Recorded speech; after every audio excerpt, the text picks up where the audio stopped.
I invite Mr. Shalabh Kumar to kindly come on stage, the founder of the Republican Hindu Coalition.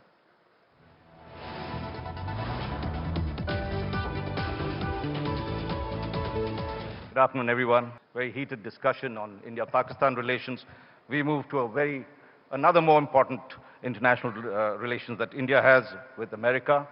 And ladies and gentlemen, our next speaker, Shalabh Kumar, is a Chicago-based industrialist and an American of Indian origin. Among the American Indian community, Shalabh is perceived to be one of the closest to President Donald Trump. President Trump, in fact, described Shalabh as a good friend and a great guy. As founding chairman of the Republican Hindu Coalition in the US, Shalabh was among the major donors to Trump's presidential campaign. It was in a rally that he organized in October in New Jersey, a month before the elections, that Mr. Trump, sorry, he wasn't president at that time, that Mr. Trump famously said, "I'm a big fan of Hindu and India." Mr. Trump went on to say that under his administration, India and the US will not only be better friends, but as he said, the best of friends. Shalabh, of course, does not deny rumors that he is in the running to be the next US ambassador to India. Shalabh, welcome to Mumbai and to the India Today Conclave. May I now request you to deliver your brief keynote address on how to make India-American relations great again. Thank you. Thank you, Mr. Arunpuri, Kalipuri, Kavari, Nishant, and Raj, for making it possible for me to address this distinguished gathering. Namaste, Sat Sri Akal, good afternoon, and Salam Alaikum to all present here and those watching on TV. It's a privilege to be here at the India Today Conclave as a lower middle class boy growing up in Punjab, the son of a government inspector and a mother who was a passionate freedom fighter. I never would have imagined that one day I would be on a dais with world leaders and titans of business. Whereas America gave this young electronics engineer incredible opportunity to invent, to innovate, to create thousands of jobs in America and build a significant business, the roots came from the land of my birth, Bharat, whom my mother always described as having the golden age under Samudragupta, the land that gave 0 and decimal point to the world. On the other hand, I had the fortune to migrate to a land that had the ultimate blessings from God, to bring 7 founding fathers of America on the same land at the same time, who created an unparalleled system of government of free people that became the sole superpower on earth. Now on to making America and India great again. Here is what Speaker Paul Ryan, a Republican and the 3rd highest ranking member of US government, said on November 9th, the morning after Donald Trump's victory as President of the United States. Donald Trump, that's what he said, Donald Trump turned politics on its head. He heard a voice out in this country that no one else could hear. In order to have a meaningful dialogue on today's subject, one must analyze this speech word by word. He said, no one else heard. That included many in the Republican Party leadership itself. See, over the past 2 decades, and especially during the 8-year tenure of President Barack Obama, America became a lot like the licensed Raj de India I left 48 years ago. We were headed in the wrong direction. Real incomes were declining. Real unemployment was way up. College graduates could not find meaningful jobs. And industrial towns like Elgro Village, Illinois, in my own neighborhood had turned into ghost towns. China was taking over our manufacturing and our finances, and radical Islam terrorism was on a steep rise, and American prestige in the world was declining day by day. Washington, D.C. had turned deaf to the ears of most of America, and those are the voices Speaker Ryan was talking about. Meanwhile, India under PM Modi was steadily marching towards becoming the America of Ronald Reagan. It did not escape our attention that on the very same day, PM Modi took a bold step to demonetize America, elected a new president, my friend Donald Trump. We are fortunate to play a key role in bringing millions of Hindu voters to Trump. His election represents the moment that the American people stood up and take their country back. The moment the American people said, enough with the career bureaucrats and lifelong politicians. Let's elect someone who actually knows how to get things done. Here, I stand before you as a proud Hindu and a proud Indian American, an American who has not forgotten the land of my birth, but one who found the freedom and opportunity to go to work, to build a business, to raise a family, to achieve, and to help create and energize the most important mass political movement of the past several decades. Donald Trump won in a landslide electoral victory, the most shocking win in American political history, a victory that proved the media and establishment to be wrong, and I'm proud to have played a part in it. See, I became involved in helping Donald Trump's campaign early on because I saw in him a leader of unwavering conviction, boundless energy, and a compassion for everyday people. This you may not know. Despite being a billionaire, he was close to the working class people, electricians, plumbers, carpenters, as he worked with them while growing up as a kid. He was also proud to defend the core values of Republican Hindu Coalition that I co-chair with none other than Speaker Newt Gingrich. The RSC's 4 F's, free enterprise, fiscal discipline, family values, and firm foreign policy. Moving forward, unlike a politician, Trump is a businessman, and his sole mission and modus operandi has to be to grow our economy, create millions of American jobs, and get rid of the nemesis of radical Islamic terrorists without the influence of thousands of lobbyists parading around in D.C. We stand here today at the crossroads of history.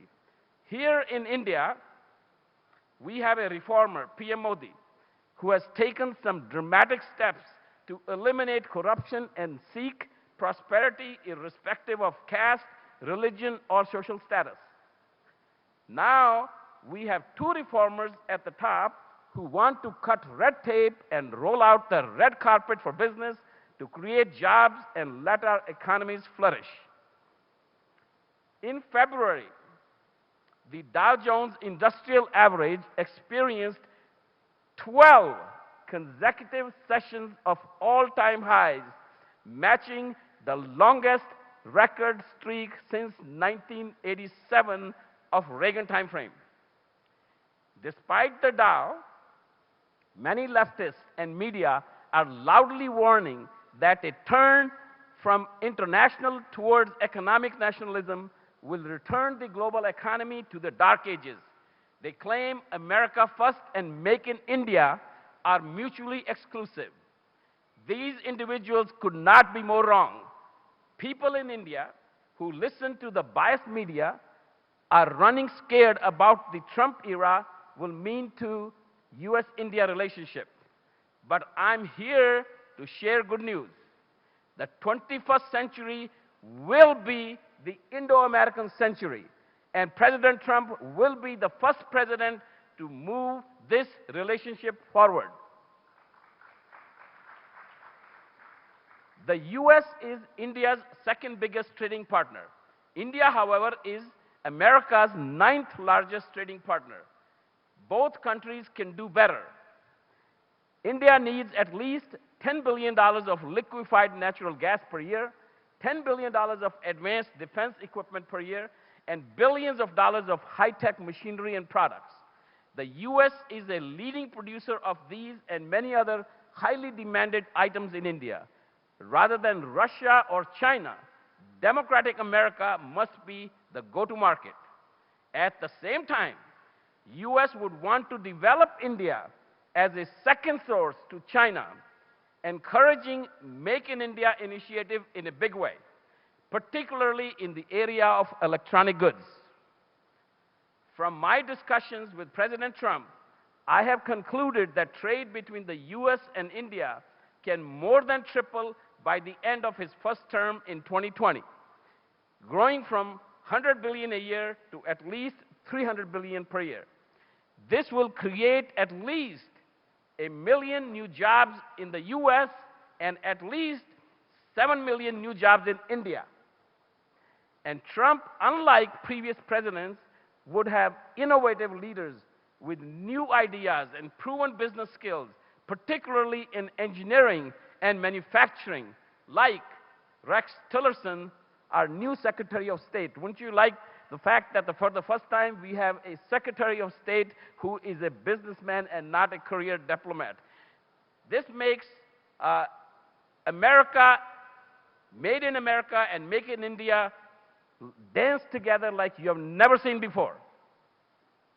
Let's also take a moment to look at what really happened under the previous administration. President Obama wanted to give to Pakistan an 8 nuclear-capable F-16 fighter jets at American taxpayers' expense. Fortunately, the US Congress, with the assistance of the Republican Hindu coalition, successfully blocked the way. President Obama also pushed for an immigration bill that would have put burdensome restrictions on Indian IT professionals on temporary work visas in the US. It too, fortunately, was defeated. If it had passed, it would have hurt Americans, companies, and India's economy to a tune of $20 billion in foreign exchange annually. And it was, not very many people know this, and it was President Obama and the Democrats who kept the visa ban on Prime Minister Modi for so many years, only lifting it when he became the leader of the country and only as head of state. I know how hard they fought because I was on the other side. Trump declared at our Bollywood concert, charity event, Humanity United Against Terror, just 3 weeks before the election. He said, "I love Hindus, I love India, and in a Trump administration, the US and India will be best friends." After the election, President Trump spoke to Prime Minister Modi before contacting the head of any major European nation. The White House subsequently issued a statement stressing the United States considers India a true friend and partner in addressing challenges around the world. And Mr. Trump's admiration for Prime Minister Modi was exemplified by his grassroots outreach to the Hindu American community. Mr. Trump's family visited Hindu temples with me. His famous Ab Ki Baar Trump Sarkar advertisement, the first time in history an American presidential candidate spoke Hindi, went absolutely viral. It was seen by more than 1.2 billion people worldwide, and in the end, we turned more than 1 million Hindu American votes in key swing states from Hillary Clinton to Donald Trump. Now, Hindu and Indian Americans and those here in India have a best friend in the White House. This cannot be underestimated. Admittedly, in unimaginable fashion, the US-India relationship has arrived at an unprecedented juncture. This moment won't last. It must be seized. Indeed, it will be like an eclipse, a rare alignment of the planets. If we blink, we will miss it. The call of human freedom propelled his run for office, motivates his every action, and touches the hearts of millions of Americans who have stood with him, stand with him, and stand with you as we seek to expand the frontiers of liberty across the world. I thank you for the honor to speak to you today. My life story is the story of so many of you. But it is really a story of yearning for freedom. And together, let's make that vision happen for billions of people, of all nations, races, and religions around the world. God bless America, and God bless India. Thank you. Shalabh, do come here. Thank you so much for that very invigorating speech on Trump, and then clearly you were good friends with him as well. But you described it as a moment that we must capture. But as you look at the moment, and since President Trump has taken over, we've seen a spate of hate crimes against India. We can't forget that Srinivas Kuchibhotla was gunned down in Kansas. Just early this month, an American Indian, Hanish Patel, was shot dead in South Carolina. Earlier, a Sikh of Indian origin, Deep Rai, was told to go back to his own country in Washington. So India and Indians are deeply concerned about the safety of millions of its citizens, not just who are Indians, but also of Indian origin like you. What actions do you think the new Trump administration must take to allay our fears on this particular front? Well, first of all, I suggest you use the mic. Thank you. Is it on? Yeah. Okay. First of all, I will suggest to you, Raj, that this is over-exaggerated. If you look at the overall history of racially motivated crimes in the country, you cannot but remember the attack on Gurudwara in Milwaukee, where lots of people, actually 6 people, I believe, were killed. Now, there is racial motivation all over the United States, in fact, all over the world. That is there. It's a question of how do you respond to that. There is not any particular seriousness in this situation, but President Trump took a very measured step. First of all, you have to let the investigative agencies do their job. You cannot, I'm sure there are a bunch of lawyers here, you cannot make a determination whether it is a racially motivated crime or not based upon hearsay. So you have to conduct an investigation and find out what actually took place. What did the perpetrator say? What did the victim say? What really actually happened? And then, only then, you could, a president should get involved. And it was 2 hours or 3 hours prior to his speech to the joint session of Congress that FBI concluded that it was a racially motivated attack. We're talking about Kansas. And then he immediately declared in the first 2 sentences of his joint session, or his speech to the joint session of Congress, that there is no place for a racially motivated crime in his administration. Have you, as the founder president of the Republican Hindu Coalition, spoken to the administration and expressed your concern? Because while, yes, there could have been racial attacks in the past, it seems to have increased recently. And of course, we are deeply concerned. The External Affairs Minister did express a concern, and so did the Foreign Secretary when he went down there. Well, we actually did, as a Republican Hindu Coalition, immediately jumped into action after the Kansas attack was reported, and then we moved to the White House. Sarah Huckabee Sanders, who was the Deputy Press Secretary, and then they asked us to wait. And of course, our partner in this thing is Speaker Newt Gingrich, who's also the co-chair of Republican Hindu Coalition. And we pressed hard to have the FBI conclude its investigation as quickly as possible. Now, I cannot go without saying this. Republican Hindu Coalition gets at least 10 messages every day claiming racially motivated attacks all over the United States. Typically, 10 out of 10 turn out to be false. In fact, there was one which was a very interesting one where there was a raid being actually shown on supposedly a New York train station until some people found out and pointed out that the actual language is French. And it was actually in Canada and not in the United States. But all these incidents that are narrated are not faking news, as President Trump normally calls of them. Well, there is a one or two, maybe. The other ones are not even rated as or declared as racially motivated. If you remember a few years ago, when President Obama had just become the president, and he jumped the gun, when the investigative agencies had not found out what actually had gone on, and he was severely criticized by all spectrum of the society that he just cannot simply, because the person was an African American, you just don't assume things and not let the investigations continue. Well, we certainly hope that things will quieten down and the situation will improve, and you all would press for that. Moving on to another area of tension between the two countries, a possible tension.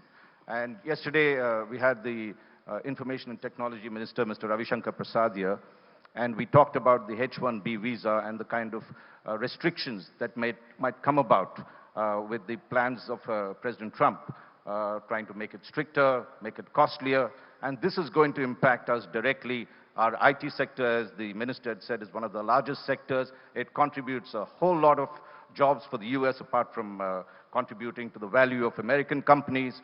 What are you doing about it to tell the president that this is not a good thing to happen between India and US relations to start off? It'll start off on a bad note. Well, see, actually, as I pointed out in my speech, these things come from Congress. This is the purview of Congress. And there was a bill called S-744 that was being pushed very hard by the previous administration on Congress, and Congress actually stopped it, where Indian companies would have been hurt, India overall would have been hurt by $20 billion per year in foreign exchange. And that's actually reality. Here it's all speculation.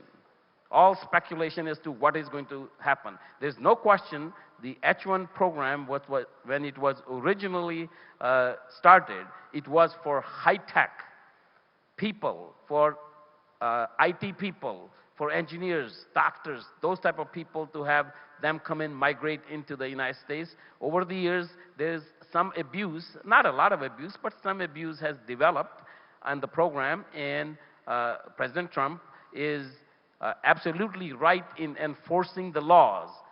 He's just talking about enforcing the laws.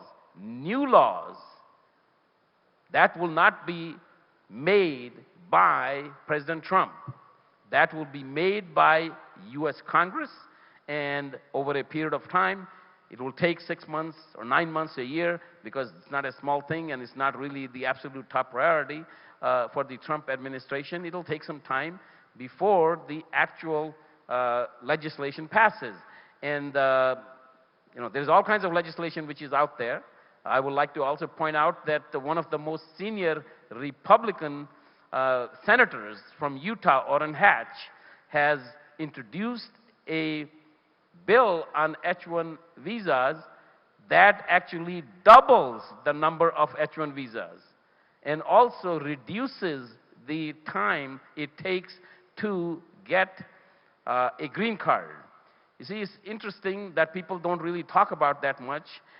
There are close to 1 million, maybe 500,000 to 1 million, H-1 visa holders in United States whose green cards have been approved. But it takes anywhere from 20 years to 50 years to get a green card. Just imagine you are an H-1 visa holder and you are at 30 years old and it's going to take you 50 years to get a green card. That means by the time you are 80, then you'll get your green card. And in the meantime, what happens to your children? Well, we're waiting for President Trump's action on this. And there was a bit of a slight when Foreign Secretary Jaishankar went there recently. The administration assured that they would look into the concerns of India. But as he turned his back, they introduced the premium process for visas. And, Indians looked on in dismay. But I'm not, since you've explained your point of view, I'm going to come to another point because the time is running out on this session. We'd like to look at President Trump's assertions on handling terrorism. And he said he would like to wipe out ISIS from the face of earth. But our concerns are more across the border. And if you were in the session earlier with Pakistan, where there are many other terror groups like LET and others that are inimical to our interests and continue to attack us from outside. What is President Trump going to do?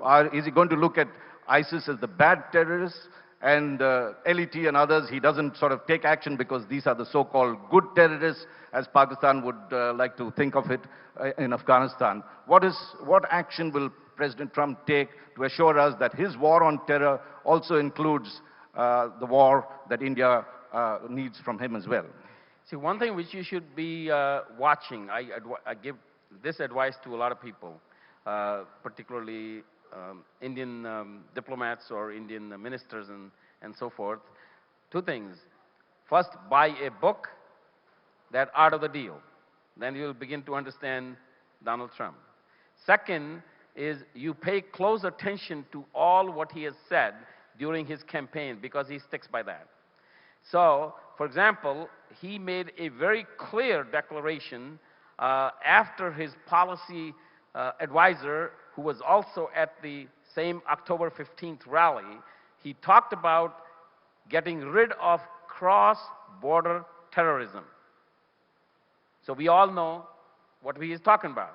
So there is no question in my mind, in our minds, that President Trump is not going to tolerate what Congressman Ted Poe, Judge Poe, calls Benedict Arnold relationship between United States and Pakistan, meaning two-faced. That one side you say this, the other side you say this. If Pakistan is going to say, we are going to fight terrorism, they better. If they don't, they're in trouble.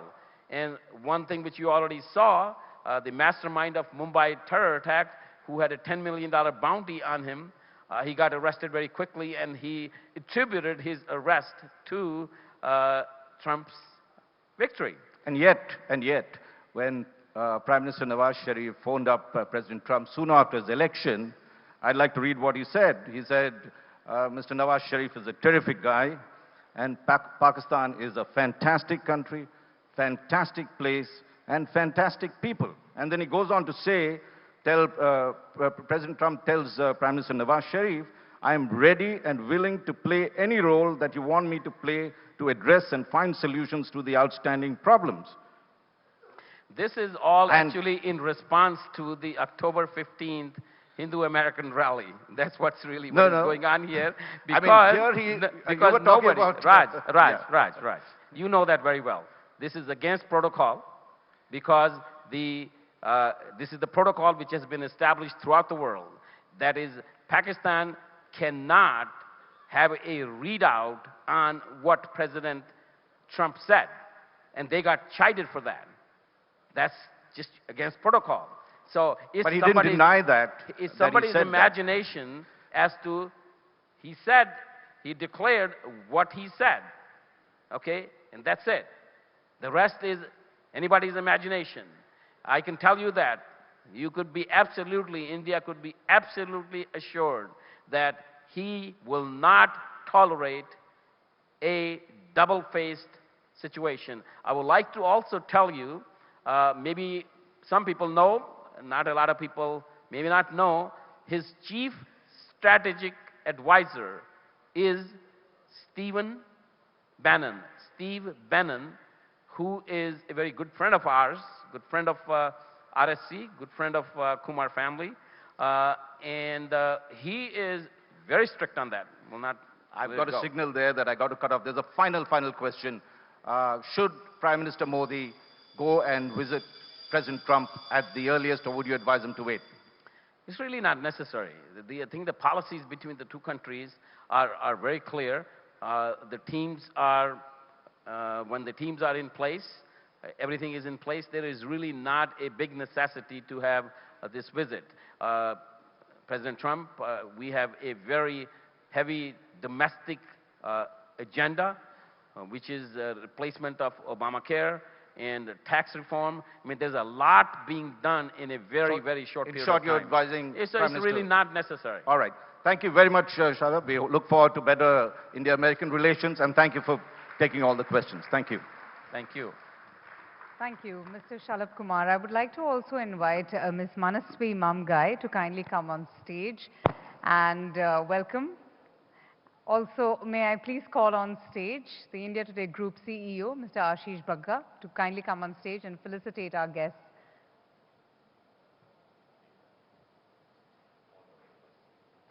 Thank you, Mr. Shalabh Kumar. I appreciate your presence this afternoon.